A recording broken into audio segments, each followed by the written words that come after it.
नमस्ते everyone, Monika astrology में आपका बहुत बहुत स्वागत है। आज हम बात करने जा रहे हैं कन्या लग्न की और अप्रैल महीने के राशिफल की। सबसे पहले शुरुआत करेंगे ग्रह गोचर के साथ। शुक्र 1 से 18 तक मेष राशि में और 19 तारीख से वृषभ राशि के अंदर प्रवेश कर जाएंगे। मंगल 2 अप्रैल से मीन राशि में जाएंगे। बुध 1 से 10 तारीख तक कुंभ राशि में और 11 से 29 तारीख तक मीन राशि के अंदर रहेंगे। सूर्य 1 से 13 तक मीन राशि में और 14 तारीख से मेष राशि के अंदर प्रवेश कर जाएंगे। इस प्रकार से ग्रह गोचर है। सबसे पहले शुरुआत करेंगे आपके लग्न के साथ। कन्या लग्न और लग्न का स्वामी बनता है बुध, और बुध इस महीने आपके छठे घर में है शुरू के 10 दिन तक। उसके बाद आपके सप्तम भाव में आ जाएंगे, नीचस्थ अवस्था में है।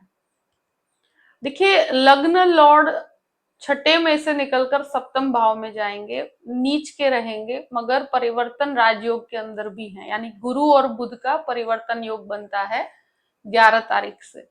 तो ये एक तरह से कहा जाए कि बुध का भी दृष्टि संबंध आपके लग्न के साथ जुड़ा हुआ है, तो करियर पॉइंट ऑफ व्यू से आपके लिए बहुत सपोर्टिव पोजीशन रहेगी।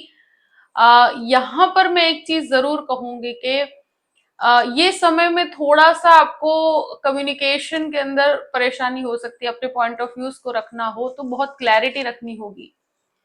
एक जो इनिशियल पार्ट है शुरू के 10 दिन का, वो थोड़ा सा कंफ्यूजन वाला रहेगा। यहाँ मैं एक चीज जरूर कहूंगी आपको कि जो भी निर्णय ले सोच समझ के लीजिएगा। ये महीना थोड़ा उतार चढ़ाव से भरा हुआ है। करियर वाइज तो आप बहुत अच्छा कर पाएंगे, मगर हो सकता है कि आपकी पर्सनल लाइफ की कुछ परिस्थितियां करियर के अंदर वो फोकस न करने दे आपको। द्वितीय भाव की बात करते हैं। द्वितीय शुक्र जो है वो पहले आपके अष्टम में और फिर नवम भाव के अंदर। तो एक तरह से देखा जाए कि शुक्र 18 तारीख के बाद भाग्य स्थान में आ रहे हैं, तो जो भी इन्वेस्टमेंट्स करते हैं उसमें आपको इन्वेस्टमेंट का बहुत अच्छा फल मिलेगा। सेविंग्स यहाँ पर बेहतर होगी पहले से। फैमिली के अंदर किसी भी प्रकार का अगर मतलब इनिशियल पार्ट पे भी शुक्र अपने खुद के घर को देखते हैं, तो सेविंग्स के लिए बेहतर समय ही कहूंगी। यहाँ पर आप एक तरह से जो भी इन्वेस्टमेंट्स भी कर रहे हैं उसके अंदर भी आपको सफलता मिलेगी। फैमिली विवाद जो है उसके अंदर भी आप बहुत सोच समझ के आगे बढ़ेंगे तो आपके लिए फायदे कारक परिस्थिति ही रहेगी। यानी कि वाणी के अंदर थोड़ा सा संयम बना के रखिएगा तो बेहतर रहेगा। अब बात करते हैं आपके तृतीय भाव की। तृतीयेश जो है वो आपके सप्तम भाव के अंदर है। देखिए, तृतीयेश का सप्तम भाव में जाना तो ये एक तरह से आपको इनिशिएटिव ले रहे हैं, कुछ चीजें प्री प्लान करके कोई नए काम की शुरुआत कर रहे हैं, तो वो चीजों के लिए ये समय बेहतर रहेगा। पार्टनरशिप के अंदर जाते हैं तो थोड़ा सोच समझ के जाइएगा। यहाँ पर ब्रदर सिस्टर के अंदर कोई पार्टनरशिप है तो वहां पर थोड़ा सा मेंटल प्रेशर क्रिएट हो सकता है। पर ये जरूर कहूंगी कि फाइनेंशियल पॉइंट ऑफ व्यू से आपके लिए फायदे कारक परिस्थिति है। अब बात करते हैं चतुर्थ भाव की। चतुर्थेश जो है वो दशम भाव में है और खुद के घर को देखते हैं, मार्गी है। प्रॉपर्टी पॉइंट ऑफ व्यू से बहुत अच्छा है। प्रॉपर्टी लेना चाहते हैं, प्रॉपर्टी बेचना चाहते हैं, मतलब मदर से कनेक्टेड प्रॉपर्टी है, उसमें काफी अच्छे लाभ होंगे। इस समय के अंदर मैं कहूंगी कि प्रॉपर्टी के लिए समय फायदे कारक रहेगा। एक तरह आप व्हीकल भी लेना चाहते हैं तो डेफिनेटली ले सकते हैं। अब बात करते हैं पंचम भाव की। पंचमेश जो है वो सप्तम भाव के अंदर है। ये परिस्थिति जो बनती है कि पंचमेश का सप्तम भाव में जाना मंगल के साथ की परिस्थितियां हैं, तो रिलेशनशिप के अंदर थोड़ा सा बैटल क्रिएट हो सकता है। रिलेशनशिप में उतार चढ़ाव, मूड स्विंग्स यहाँ पर आपको परेशान करेंगे। ये जरूर कहूंगी कि स्टूडेंट्स के लिए समय के अंदर बहुत मेहनत पड़ेगी। स्टूडेंट्स को मेहनत का फल मिलने में बहुत ज्यादा संघर्ष करना पड़ सकता है।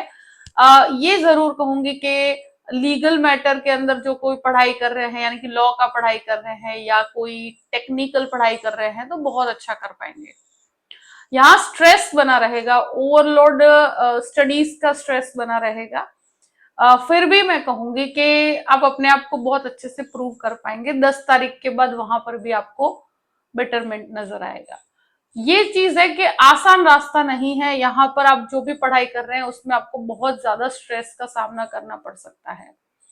जो भी लोग शेयर मार्केट से संबंधित काम करते हैं, तो उन लोगों के लिए मैं जरूर कहूंगी कि शुरू के 13 दिन थोड़ा सोच समझ के आप आगे बढ़िएगा। उसके बाद आप अपने अप्रोच के साथ आगे बढ़ सकते हैं, या जो भी आप कर रहे हैं उसमें आपको लाभ प्राप्त होगा।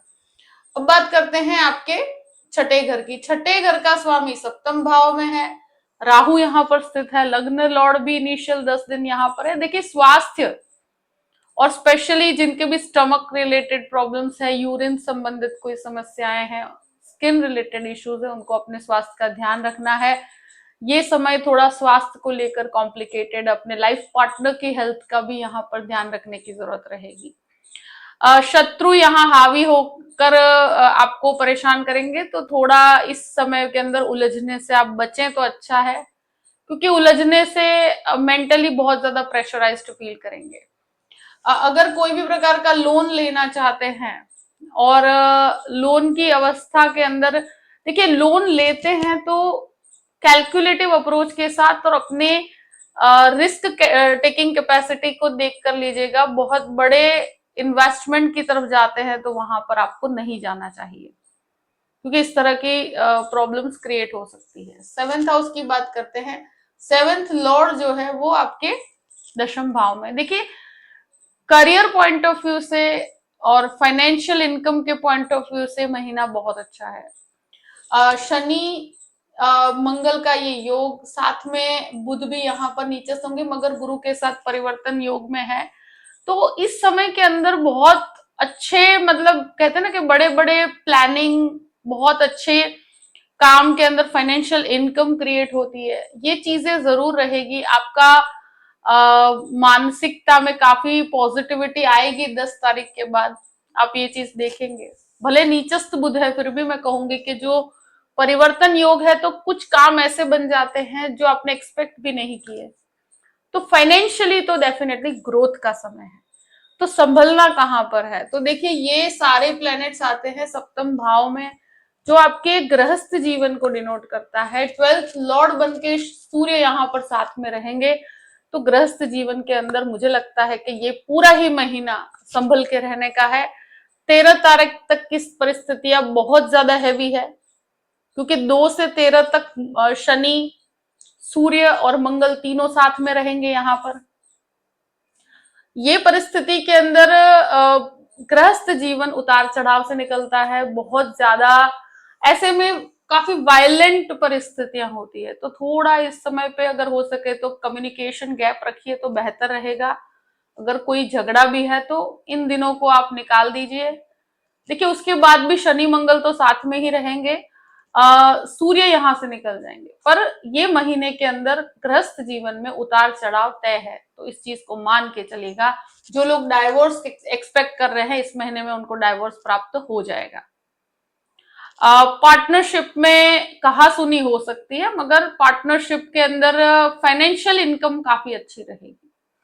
अब बात करते हैं अष्टम भाव की। अष्टमेश जो है वो आपके सप्तम भाव में। देखिए, अष्टम भाव का स्वामी सप्तम में बैठे हुए हैं, छठे घर का स्वामी भी सप्तम भाव में है, तो ये हेल्थ, अपने लाइफ पार्टनर की हेल्थ को लेकर भी आपको काफी ध्यान रखना होगा। हो सकता है कि कोई झगड़ा विवाद भी हो आपके, जो जैसे पति पत्नी है, तो आपका जो लाइफ पार्टनर है उनकी हेल्थ को लेकर या कोई झगड़े विवाद को लेकर परेशानी हो सकती है। बाकी करियर पॉइंट ऑफ व्यू से महीना बेटरमेंट की तरफ ही जा रहा है। यहाँ पर शुक्र रहेगा और सूर्य यहाँ पर होंगे, पर सूर्य अष्टम में जाने पर एक तरह से स्ट्रेस ही रहता है, व्यक्ति मेंटली प्रेशराइज्ड ही फील करता है। यहाँ मैं एक ही चीज कहूंगी कि थोड़ा आपको मानसिक रूप से संयम बना के रखना होगा। अपनी जो भी बात रखते हैं, 3-4 जन से आप बातचीत कर लीजिए, जो भी है जिनकी सलाह आप लेना चाहते लेकर फिर आगे बढ़िएगा। एकदम से किसी चीज में आप पढ़ते हैं तो नहीं पढ़ना चाहिए। नवम भाव की बात करते हैं। देखिए, नवमेश पहले अष्टम भाव में, फिर नवम भाव में, तो 18 तारीख के बाद भाग्य का एक तरह से बहुत अच्छा सपोर्ट मिलता है। भाग्य के कुछ काम भाग्य से बनेंगे, तो 18th के बाद बहुत बेहतर परिस्थिति कहूंगी। फाइनेंशियल पॉइंट ऑफ व्यू से बहुत अच्छा है। यहाँ फैमिली मैटर्स को भी आप 18th के बाद काफी हद तक रिजॉल्व कर पाएंगे और एक सोल्यूशन प्राप्त होना शुरू होगा। इनिशियल पार्ट संभल के चलना है। दशम भाव की बात करते हैं। दशमेश सप्तम भाव में, पहले छठे घर में और फिर सप्तम भाव में। गुरु यहाँ पर मार्गी है, तो करियर पॉइंट ऑफ व्यू से जो लोग भी जॉबलेस है उनको भी जॉब की प्राप्ति होगी। अगर कॉम्प्रोमाइजिंग अप्रोच भी मिलता है तो भी आपको लेना चाहिए, क्योंकि आगे जाकर उसमें बहुत अच्छी संभावनाएं बन जाएगी। 10 तारीख के बाद, मतलब मैं ये कह सकती हूँ कि 11 से 29 के बीच में करियर अपॉर्चुनिटी डेफिनेटली है, उसको एक्सेप्ट करना चाहिए। टीचिंग संबंधित, लॉ से संबंधित या मेडिसिन से संबंधित हर काम में आपको सफलता है।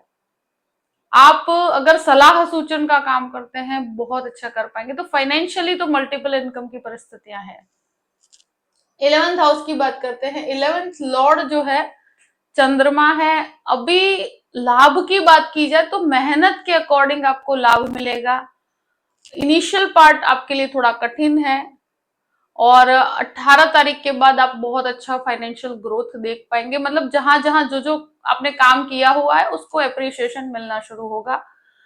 देखिए, कार्य तो आप मल्टीपल भी कर सकते हैं, कार्य में आपको बहुत अच्छे लाभ भी मिलेंगे, पर जो प्लैनेट्स है सारे केंद्र में है, जो आपको बहुत ज्यादा स्ट्रांग भी बना देते हैं। पर इस सिचुएशन में क्या है कि पर्सनल लाइफ थोड़ी सी डिस्टर्बिंग है, तो उसको हैंडल करना थोड़ा मुश्किल रहेगा। अब बात करते हैं 12th हाउस की। 12th लॉर्ड आपके सप्तम में और फिर अष्टम में। तो जो विदेश जाना चाहते हैं उन लोगों के लिए एक तरह से कहा जाए कि जो पढ़ाई के लिए विदेश जाना चाहते हैं तो उनके लिए 13 तारीख के बाद की परिस्थितियां बेहतर रहेगी। दूसरी चीज, खर्चे जो होंगे वो थोड़े से अनियंत्रित हो सकते हैं। लीगल मैटर के अंदर कोई विवाद में अगर पड़े हुए हो तो डेफिनेटली इस महीने थोड़ा सा सतर्क होकर चलना है। अगर कोई भी डाइवोर्स केस चल रहा है तो भी इस महीने सॉल्यूशंस आपको मिलेंगे, पर थोड़े झगड़े विवाद की परिस्थिति है तो थोड़ा वाणी पर संयम रखिएगा। ये समय पर्सनल लाइफ के लिए थोड़ा कॉम्प्लिकेटेड है, तो इस चीज को मान के चलना है। इवन पार्टनरशिप में भी कोई लीगल कॉम्प्लिकेशन चल रहा है तो वो भी 13 तारीख तक थोड़ा आपके ऊपर हैवी हो सकता है। तो शुरू के 13 दिन तो खास आपको बच के रहना है। उसके बाद भी शनि मंगल तो साथ में है, तो संयम से चलेंगे तो ये महीना आपको फाइनेंशियली गेन देगा। यहाँ एक भी गलती होगी तो आपको उसका भुगतान करना पड़ सकता है, तो ये चीज आप खास ध्यान रखिएगा। कुछ दिन ऐसे हैं जिनको मैं कहूं कि निर्णय लिए जा सकते हैं, पॉजिटिव हैं। तो 19, 20, 21, 22, 23 एंड 24 ये जो भी दिन है, ये दिन आप अच्छे डिसीजंस ले पाएंगे, काफी पॉजिटिव है जिसमें आपको सफलता भी मिलेगी। और कुछ केयरफुल डेज है जिसके अंदर आपको ब्लैंकनेस महसूस हो सकती है। थोड़ा आप कोई भी डिसीजन लेंगे तो आपके अंदर एक कॉम्प्लिकेशन रहेगी, एंग्जाइटी रहेगी, थोड़ा डिस्टर्बिंग हो सकता है, या कोई जल्दबाजी में डिसीजन हो सकते हैं, तो वहां थोड़ा सा किसी से सलाह ले लीजिएगा।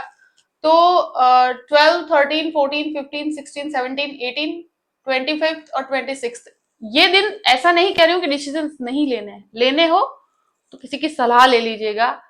बहुत जल्दबाजी में खुद से कोई भी काम करे तो गलती हो सकती है, तो एडवाइस ले लीजिए, तो आप कहीं पर भी आप प्रॉब्लम में नहीं आएंगे। अगर कोई दान करना चाहते हैं, कोई पुण्य करना चाहते हैं, तो अमावस्या है 17 अप्रैल को, इस दिन किया हुआ दान है, इस दिन किया हुआ पुण्य बहुत अच्छा रहता है, बहुत पॉजिटिव रहता है। और दोषों की मुक्ति के लिए इस दिन दान करना चाहिए, जो आपको कहीं पे भी प्रॉब्लम आएगी तो वहां हेल्पफुल रहेगा। तो ये दिन याद रखिएगा कि 17 अप्रैल को आपको दान करना है। जो भी परिस्थिति है मैंने आपके सामने रख दी है। आई होप कि वीडियो आपको पसंद आया होगा। पसंद आया हो तो लाइक भी कीजिएगा और सब्सक्राइब भी कीजिएगा। Thank you so much. जय श्री कृष्णा।